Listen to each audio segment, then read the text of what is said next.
All right, what is up?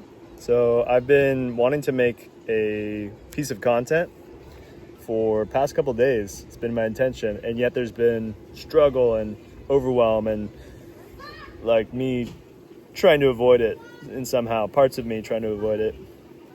And I was explaining it to a friend. I overthink on these things, and so this is me just cutting through that overthinking, taking action, imperfect action, and the I think one of the fun parts is talking with people one-on-one because it's like a game of Battleship where you figure out what their setup is and what they know, what the problems they're dealing with, what the goals they have are, maybe how to recalibrate their goals, maybe their misplaced goals, and you get to speak directly to them. So it's a very tight feedback loop of resonance, figuring out where they're coming from, where they want to go, and being with them cohesively, very fluidly throughout the whole journey.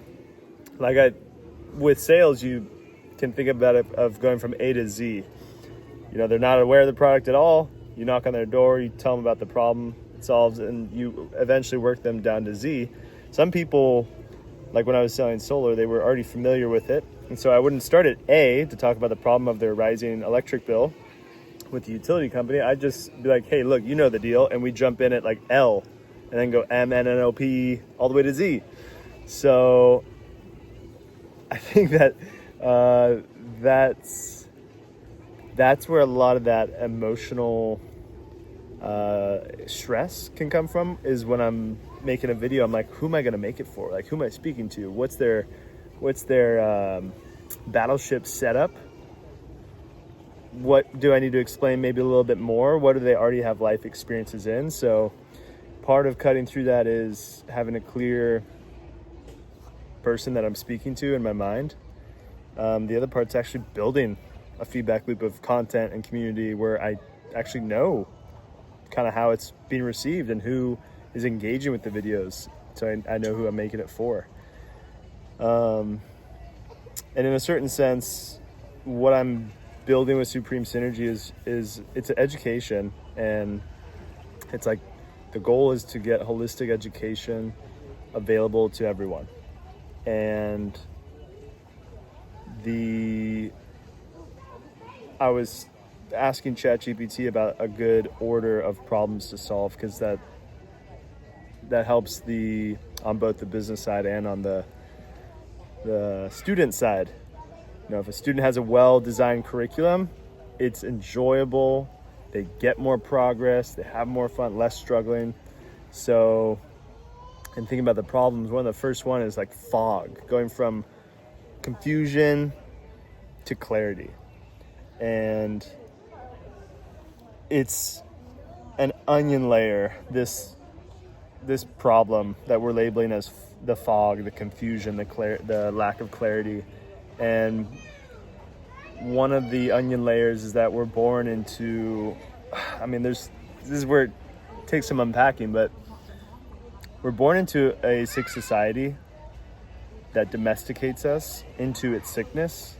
And we're like a plant that reflects the unhealthy soil that we've grown up in. So we're like water, we're plastic, we're the most plastic of animals.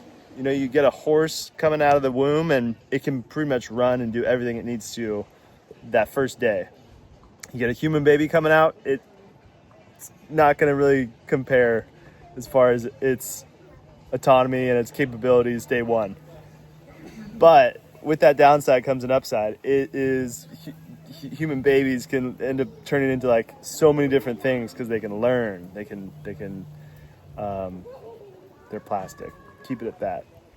But that magical power comes as a two-edged sword, where if you're in a beautiful, harmonious, empowering environment, that capacity, that ability to transform gets taken advantage of and turns into a gift. And then on the flip side, if you're in the opposite, unhealthy, debt, slave-based, fear-based, trauma-based, toxin-based society, that foundation of your ability to transform now gets turned into a, what is that called? A liability. So it's our ability to transform in and of itself. It's not bad. It's not good. It's just, it's a fact that we can transform based on how we allocate our energy. And that we're born into a world where they're already hooking our attention and our energy into certain systems that have been established way before we popped into this incarnation. The game's been going on a while. And so I love this term from gaming, from video games, called spawn farming, where you go on a game, people will die and then they'll respawn. They'll repopulate somewhere. And the idea is if you're doing like some type of battle where you're trying to kill the other players, and when they die, they respawn somewhere, and you know where that is, then you can camp out and you can like sniper it. So you can have this unfair competitive advantage to these players. And so that's what it kind of feels like when people are born into an unhealthy society, is that they kind of got messed up from the start. So this is a general overlay. There's many layers to the fog and to the lies. You can go into history, you can go into physics, you can go into health, nutrition, and the medical industry. You can go into law and banking. What else? You can go into I just touched on healthcare. You can go into the psychology and mental wellness aspect of that. There's so many rabbit holes that have been extremely distorted. Some have been completely inverted. So one of the challenges is cutting through the fog and playing better games. Because I love the quote from Naval Ravikant: "Play stupid games, win stupid prizes." And so we're born into a world where we're playing the default games that we had presented to us. And so there's this great equation that's fundamental. Awareness equals choice equals freedom.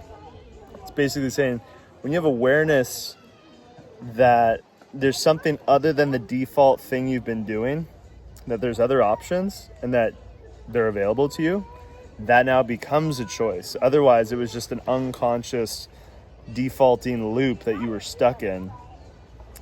And what I mean specifically by that is that if you never were aware of another option, you can't take it. That's all that means. Awareness equals choice equals freedom. So in order to empower yourself with the opportunity to make a better choice, you have to be aware of the better choice.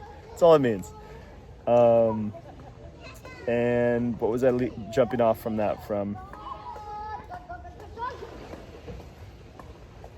We were talking about all of the different aspects of the fog and the inversion, the distortion.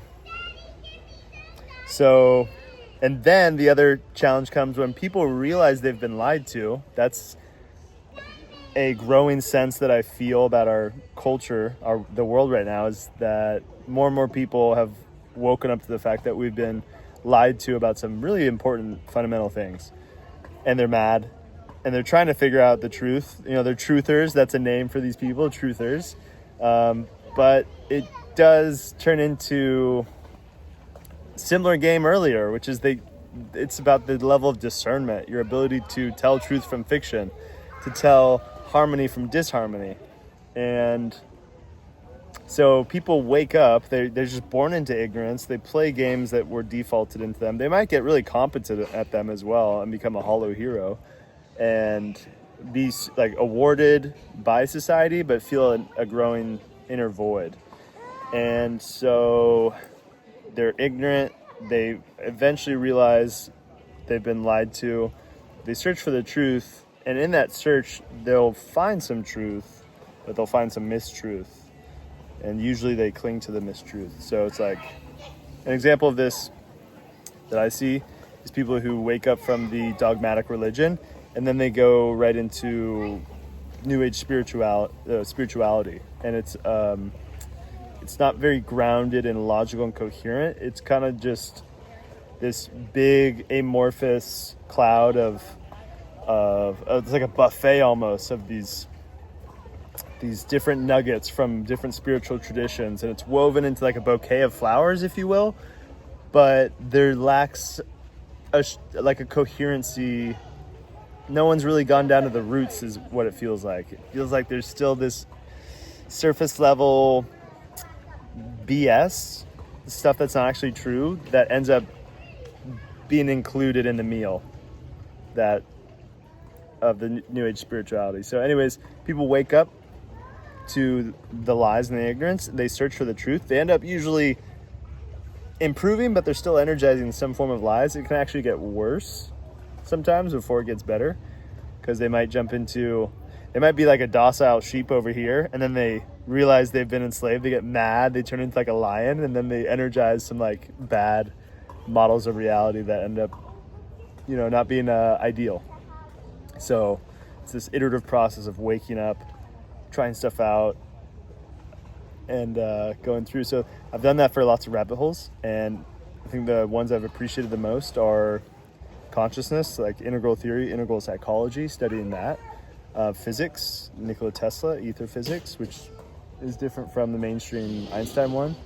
And what was that? So consciousness, physics, physiology. Just thinking about what's different from my approach. My approach is super holistic, super integral, super alternative. It looks to be essential as well, like cut to the core, not be surface level and like super downstream of band-aid solutions, but like what's the actual core solution here?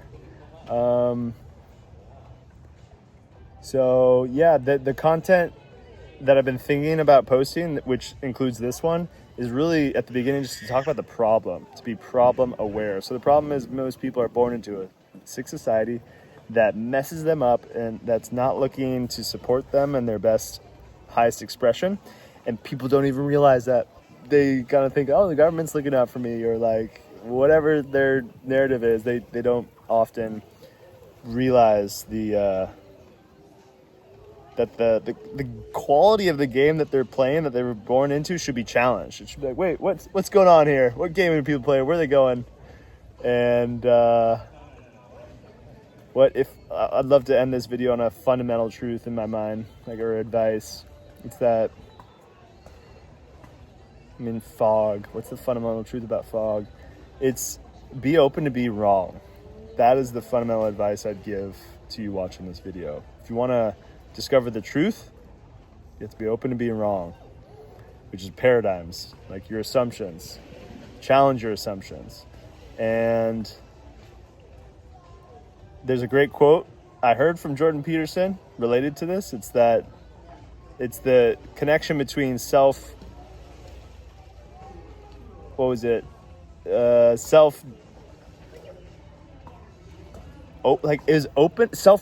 That was the word, because it's a cool play on words with two selves. So self-correction and self-deception. So if you're not open to self-correction, saying I might be wrong here, there could be something off, then you secure yourself for self-deception. So if you're not open, you're gonna be building a kingdom on pillars of salt and sand, kingdom on pillars of lies, like the Santa and Elf. Smells like, what is it? Beef and cheese.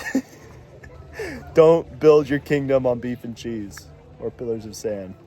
Build it on truth.